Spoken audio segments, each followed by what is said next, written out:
Good morning. That's a hell of a start. Good morning, my Sakonauts. I'm Sako Tumi, also known as the Witch of Tylwyth Teg, and today is day 1 of 3, working with spirits.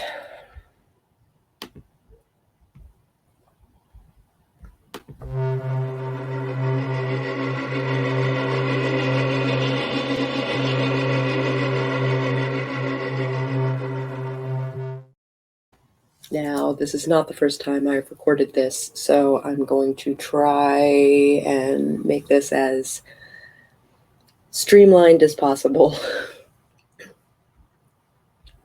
All right. This is day 1. Boop.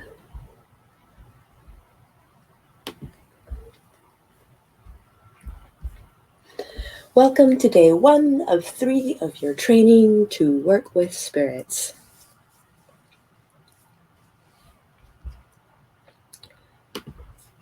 Oh my gosh, so many tabs.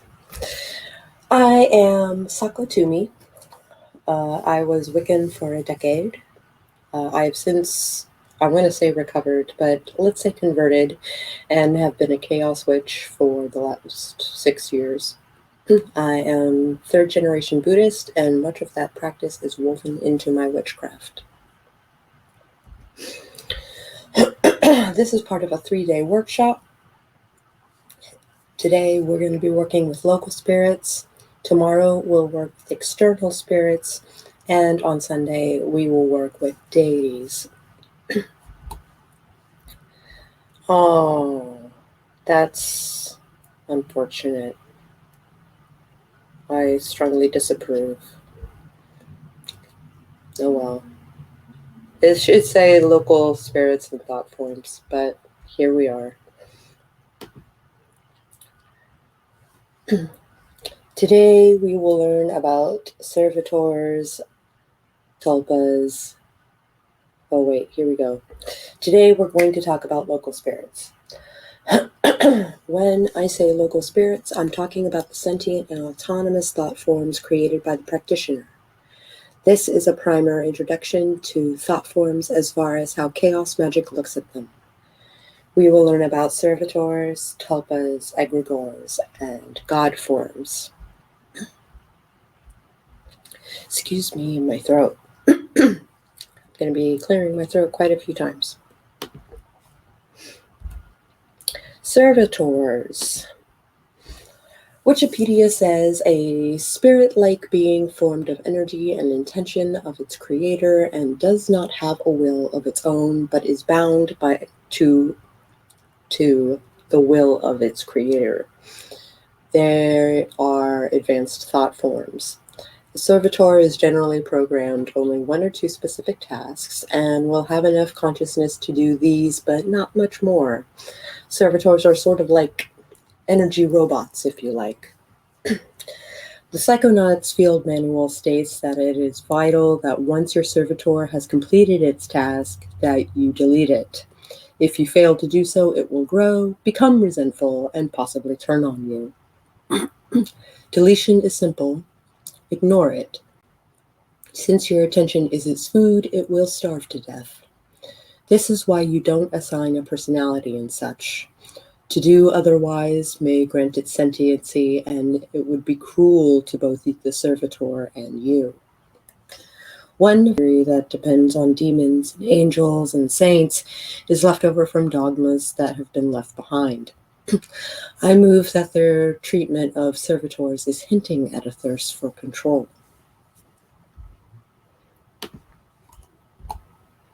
Tulpas. Wikipedia, there we go. Wikipedia states, tulpa is a concept of mysticism and the paranormal of a being which is created through spiritual or mental powers. It was adapted by 20th century theosophists from the Tibetan sprulpa, which means emanation or manifestation. Modern practitioners use the term to refer to a type of willed imaginary friend, which practitioners consider to be sentient and relatively autonomous. There is a discussion between occultists and mental health professionals about the difference between tulpas and altars. This is a very touchy subject, so I will leave it for another day, but let's just suffice it to say that one you have control over and you create willingly, while the latter is made out of trauma and control can be snatched away. Aggregors. Definition.net says aggregor is an occult concept representing a thought form or a collective group mind, an autonomous psychic energy made of and influencing a group of people. The symbiotic relationship between the aggregor and its group has been compared to the more recent non-occult concepts of the corporation as a legal entity and the meme. That would make Santa Claus and the Easter Bunny egregores, along with the Tooth Fairy. And Disney is stronger than them all.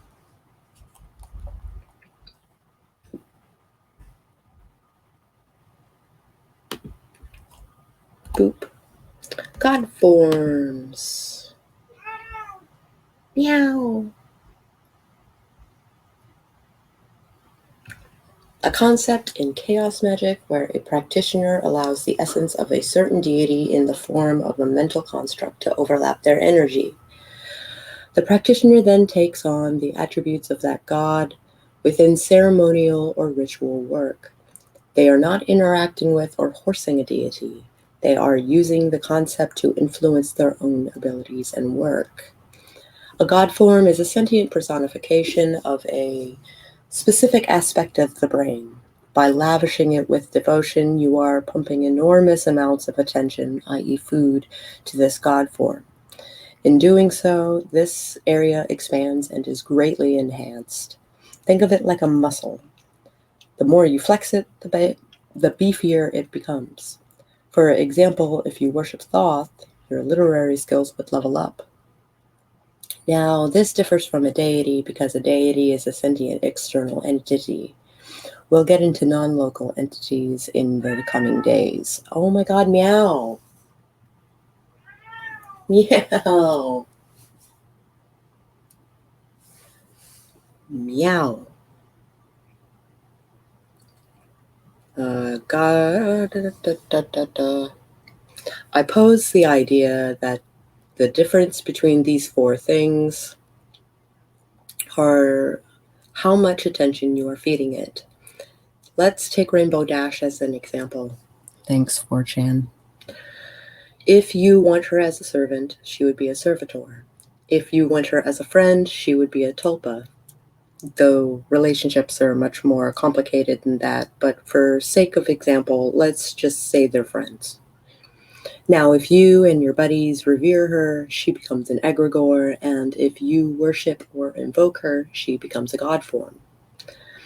If you are interested in learning more outside of class, boop, with videos that you can access at any time, I recommend subscribing to my Patreon, where you can join the Coven of Tylwyth Teg. Higher tiers get all kinds of goodies. The link is in the description below. This ends today's class. If you have questions, I'd like you to comment on this video or message me directly, and we can discuss any of these concepts further. If you liked this video at any point, please hit the like button, and if you would like to attend free coffee hours or see future classes like this, please subscribe and maybe even ring that bell in the hopes that it might notify you if something happens. And oh my god, come on. I will catch you guys on the flip side.